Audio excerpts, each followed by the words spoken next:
Olá, que prazer poder outra vez estar com você aqui no nosso Café e Fé. É tão precioso podermos estar juntos e poder falar deste Evangelho, desta obra de Deus, desse Deus que se fez carne, que se fez homem, que habitou conosco e que fez uma obra tremenda para que ele pudesse habitar em nós. Não simplesmente o Emmanuel, Deus conosco, mas aquilo que o apóstolo Paulo chama de a glória de Deus em nós, Cristo em vós, a esperança da glória. Então, a gente está aqui com esse objetivo de anunciar o Evangelho e os links de nossas redes sociais estão aí na tela para que você possa conhecer mais o nosso material e participar do nosso programa e fazendo perguntas e também dando as seu parecer. Você pode ser um aliado nosso, um parceiro nesse projeto. Eu conto com a sua oração. Nós vivemos num mundo hoje com flechas de todos os lados, sendo atingidos e atacados por flechas incendiárias do maligno. Então, por favor, interceda por esse programa, por nós, para que nós possamos ser adequados na pregação do Evangelho. Você pode também compartilhar com outras pessoas o material, se for achar que é útil, e se também puder contribuir para que o programa se mantenha, nós ficamos muito gratos. Nós vamos para um pequeno devocional e logo nós estamos de volta.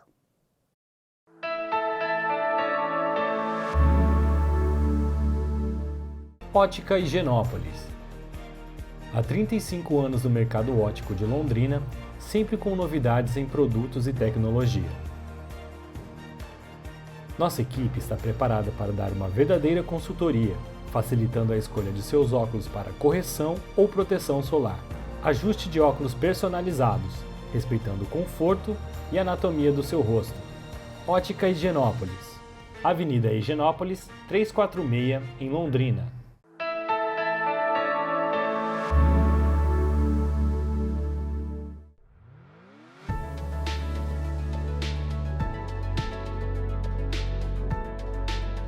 Bom dia, meus queridos, que a graça e a paz do nosso Senhor Jesus Cristo esteja sobre a vida de cada um de vocês, a família de cada um de vocês. É sempre uma alegria estarmos aqui pela manhã meditando na palavra de Deus, naquilo que o Senhor tem falado, na palavra dele para cada um de nós. No estudo passado, na semana passada, nós falamos do Salmo 121, quando o salmista diz que ele eleva os meus olhos para os montes, e ele fala de onde me virá o socorro, e ele logo em seguida fala, o meu socorro veio do Senhor que fez os céus e a terra. Então ele tinha certo no coração dele que ele tinha um Senhor. E a pergunta que eu faço para você nessa manhã, você tem um Senhor? Quando eu vejo Paulo dizendo assim, eu sei em quem tenho crido, e estou bem certo que ele é poderoso para guardar o meu tesouro até o dia final, essa expressão quando o apóstolo Paulo diz, eu sei em quem tenho crido, indica a pessoa, meu querido. Ele conhecia o Senhor, ele tinha um Deus, ele sabia que o Senhor dele estava no controle de todas as coisas. Nós temos falado aqui desse Deus que cuida de pardal, desse Deus que está preocupado com fio de cabelo, e esse Deus ele quer cuidar de você, meu querido. Ele quer cuidar da sua família. A palavra de Deus nos diz para lançar o nosso fardo, os nossos problemas, as nossas dificuldades sobre o Senhor, que ele vai nos sustentar. A palavra de Deus diz, lançando sobre ele toda a vossa ansiedade, que ele vai cuidar de vós. Não fique carregando ansiedades, medos, preocupações, angústias. Aprenda, peça ao Espírito Santo para ensinar a você. Eu tenho pedido também, Senhor, me ensina a lançar sobre ti todas as minhas ansiedades, todas as minhas preocupações, todos os meus medos, porque nós temos um Deus que se preocupa com cada um de nós.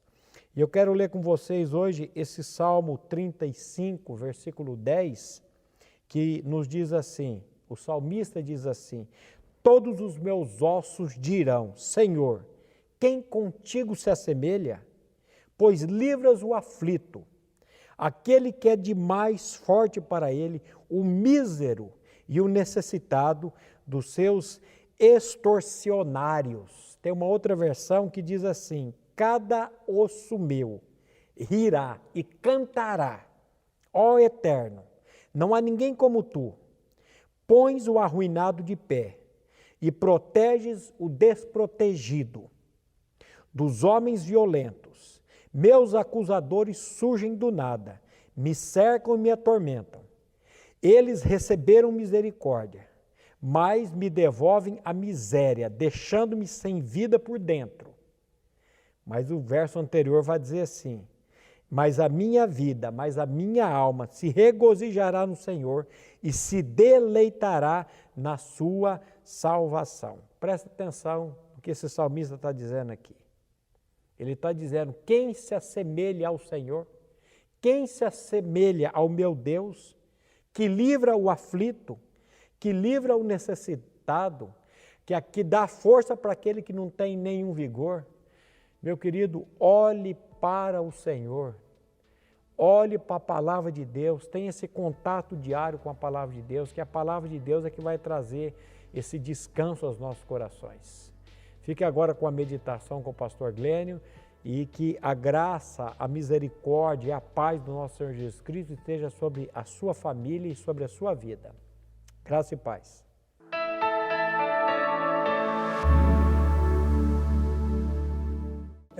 Temos caminhado sobre os últimos dias, sobre a perspectiva da linguagem de Deus para esses últimos dias e vamos continuar ainda falando sobre um Deus que fala de muitas maneiras. Mas vamos orar pedindo ao Senhor a orientação para nossas vidas. Pai querido, santifica o teu próprio nome em nós e através de nós, que a tua santidade se expresse pelo teu poder, pelo teu Espírito nas nossas vidas e que nós possamos ser de fato, onde nós estivermos, sal, luz, tempero e iluminação neste mundo. Nós pedimos por cada pessoa que tem ouvido, que vai ouvir esse programa, que as suas vidas sejam esclarecidas pelo teu Espírito Santo, que tu dês a bênção da revelação de Cristo como Salvador e Senhor. Nós pedimos pela saúde, pela prosperidade de cada pessoa, não simplesmente do ter, mas do ser, vidas que tenham a dimensão do caráter de Cristo. E nós oramos agradecidos em nome de Jesus. Amém. Então, eu tenho gasto algum tempo aqui falando do Deus que fala, do Deus que se comunica, que está conosco, trazendo-nos uma dimensão da sua realidade espiritual. E hoje eu queria falar um pouquinho mais sobre a ideia do Deus que tem uma linguagem através de várias coisas assim.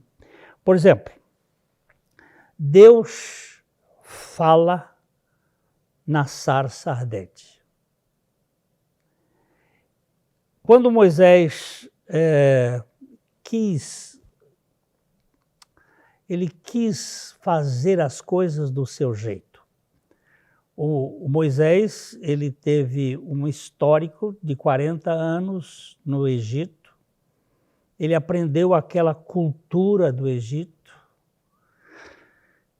E ele queria libertar o seu povo na base do braço, na base da força.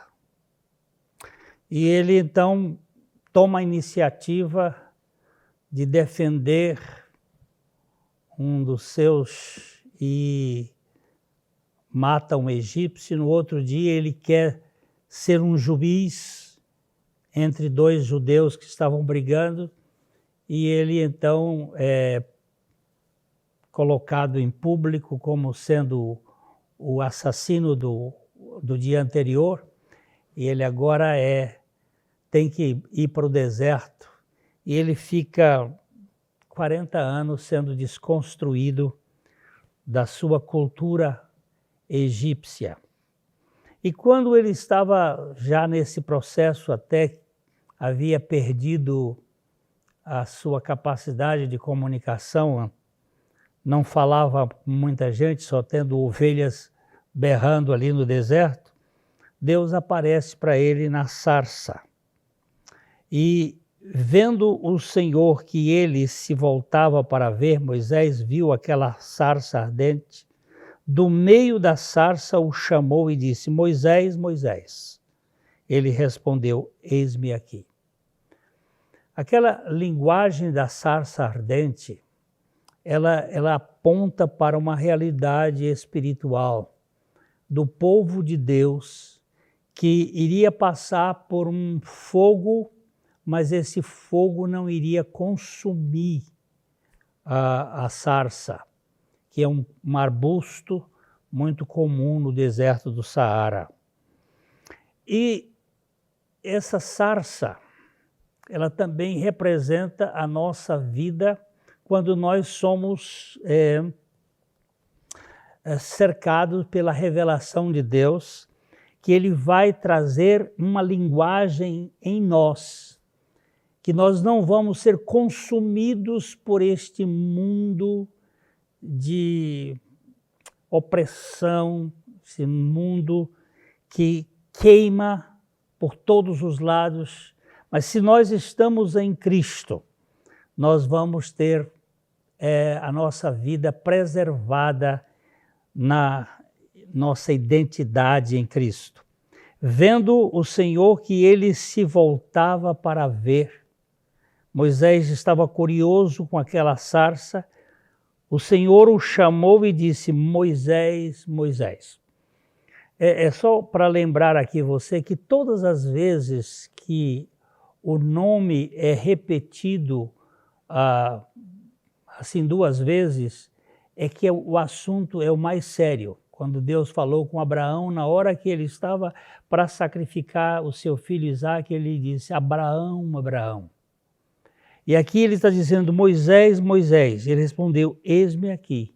E o Senhor então o chama para um projeto. Deus fala através de uma sarça ardente. Deus fala pela boca de anjos, né?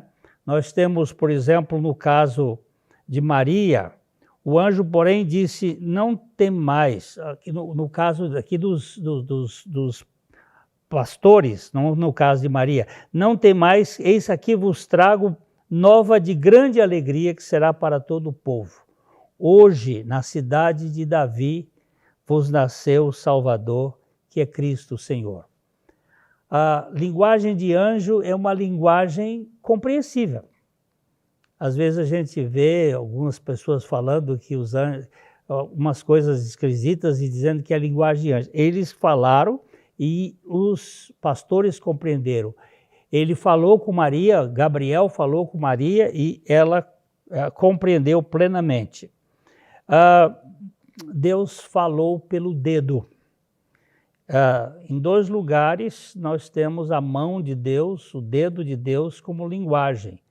No Êxodo, lá nas tábuas da lei, ele escreve na tábua com o seu dedo, e a Bíblia nos diz que as tábuas eram obra de Deus.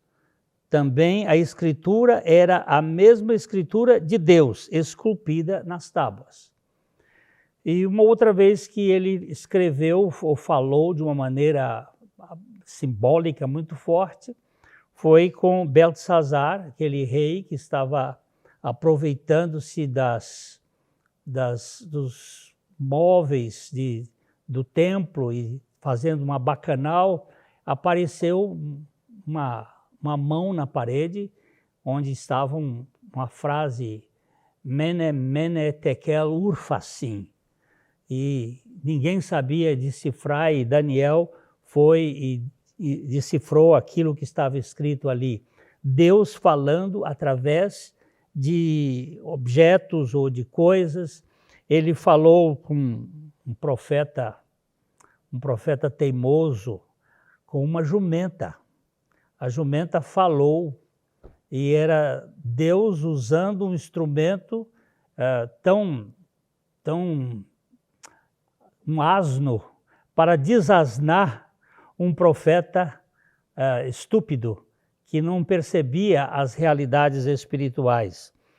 E aquela jumenta fez um discurso extraordinário para aquele profeta. Às vezes, Deus vai usar alguém que você vai achar que é estúpido para falar com você, para dizer a você que existe um Deus que se importa com a sua realidade espiritual. Você às vezes está tão preso ao aqui e agora, a este mundo que não vai lhe dar um significado permanente. O significado que o mundo dá termina na lápide, termina na sepultura. No aqui jaz e acabou. Agora tem uma vida depois disso. Eu vou dar uma paradinha e vou continuar falando desses modos como Deus fala com cada um de nós. Já já eu volto.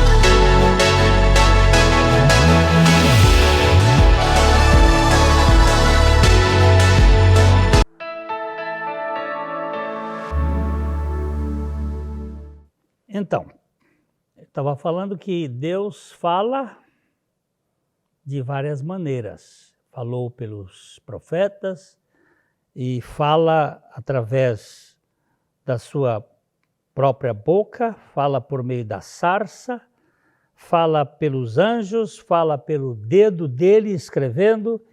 Também foi muito usado no tempo do Velho Testamento ele falar por Urim e Tumim, que era uma espécie de sim ou não.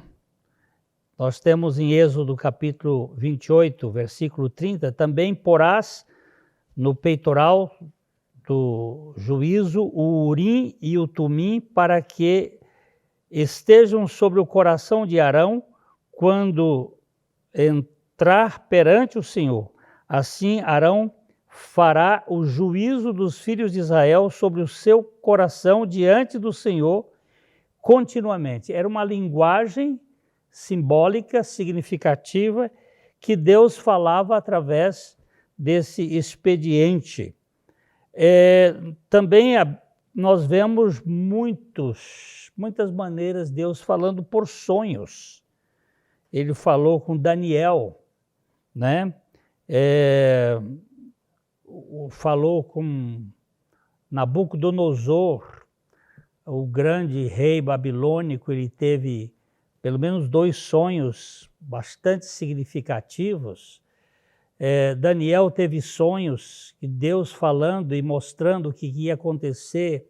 José do Egito, né, interpretou sonhos de Faraó E essa maneira como Deus fala na parte noturna, como o Salmo 91 fala da linguagem de Deus em todos os momentos. Ele falou também por sonho a José, o pai de Jesus Cristo, aquele que era o pai criador de Jesus Cristo, mostrando que Maria era uma moça virgem, que ele não temesse recebê-la. Os sonhos têm muito significado. Nem todo sonho é uma linguagem de Deus, mas Deus usa sonhos. Eu sei que algumas pessoas não dão muito crédito a isto. Eu sou um daqueles que tenho muita reserva aos sonhos, mas eu não posso deixar de admitir que Deus também fala por meio de sonhos. E ele fala pela inspiração da palavra. Em 2 Pedro, no capítulo 1, verso 20, ele diz: sabendo primeiramente isto, que nenhuma profecia da Escritura provém de particular elucidação, porque nunca jamais qualquer profecia foi dada por vontade humana, entretanto, homens santos falaram da parte de Deus, movidos pelo Espírito Santo. Deus falando através da palavra. A palavra, as Sagradas Escrituras, elas trazem o sotaque de Deus. Elas têm o hálito da voz de Deus. É a Deus falando através de homens que são imperfeitos, mas que trazem a revelação, a inspiração de Deus. Paulo também falou a Timóteo, dizendo assim, 2 Timóteo 3,16, toda a Escritura é inspirada por Deus e útil para o ensino, para a repreensão, para a correção, para a educação na justiça, a fim de que o homem de Deus seja perfeito e perfeitamente habilitado para toda boa obra. Engraçado que aqui a palavra inspirado no original significa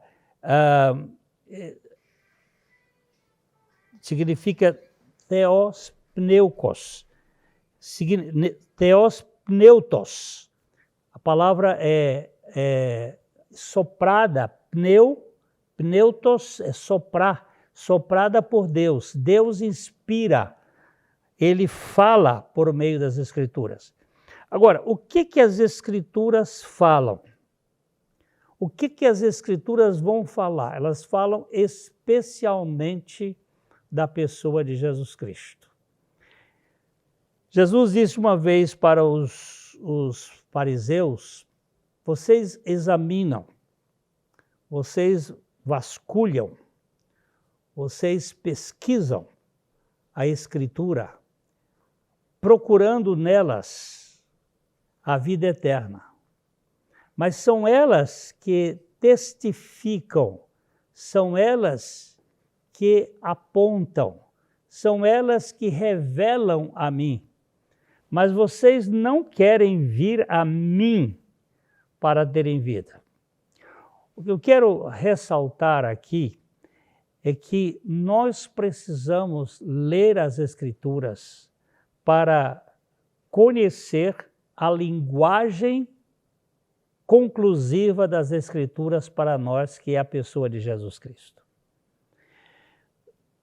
A gente pode verificar a natureza falando de Deus, a gente vê Deus falando através da sarça, a gente vê Deus falando por meio de anjos, a gente vê Deus escrevendo nas paredes, a gente vê Deus falando pelo urim, o tumim, a gente vê Deus falando por sonhos, a gente vê a inspiração de Deus nas Escrituras, mas o que tudo isso vai apontar?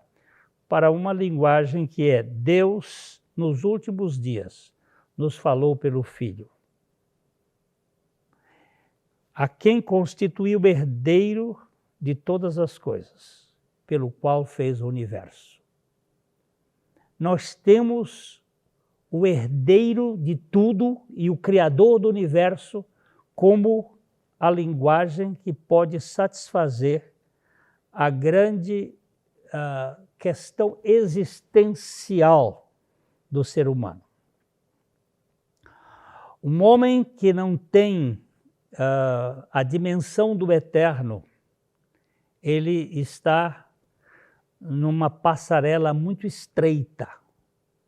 Se ele não tem a dimensão do absoluto, no sentido daquilo que dá significado permanente, este homem é um desgraçado.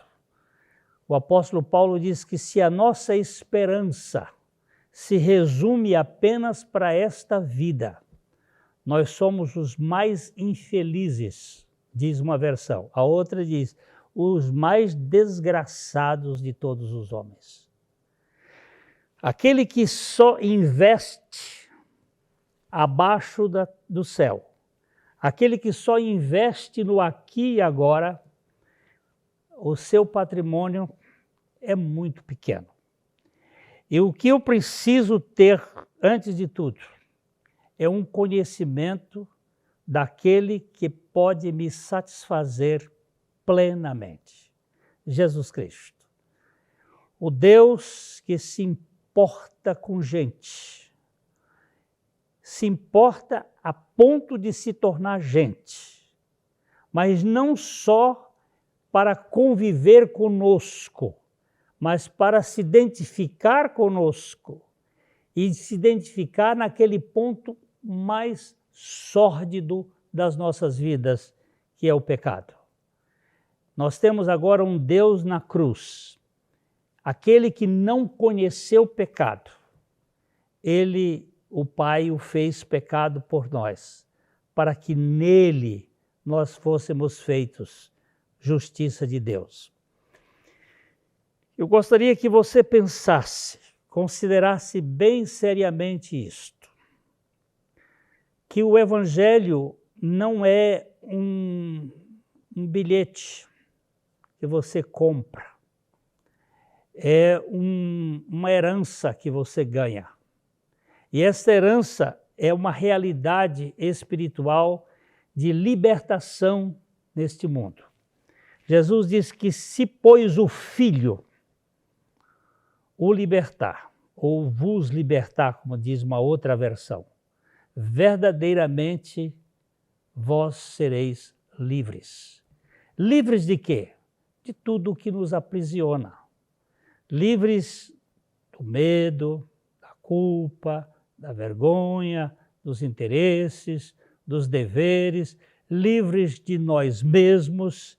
E esta é a linguagem que eu gostaria que você conhecesse. Deus, nos últimos dias, nos falou pelo Filho. Num outro programa eu quero falar sobre a questão importantíssima do perdão dos nossos pecados. Que o Senhor Jesus conceda a você a graça da fé para você ser livre de você, para você ganhar a dimensão de que se o Filho o libertar, você de fato é uma pessoa livre, não libertina, mas livre e vive para a glória de Deus. Fica aqui o meu abraço de sempre, eu espero vê-lo no próximo programa, se assim o Senhor permitir. Até lá.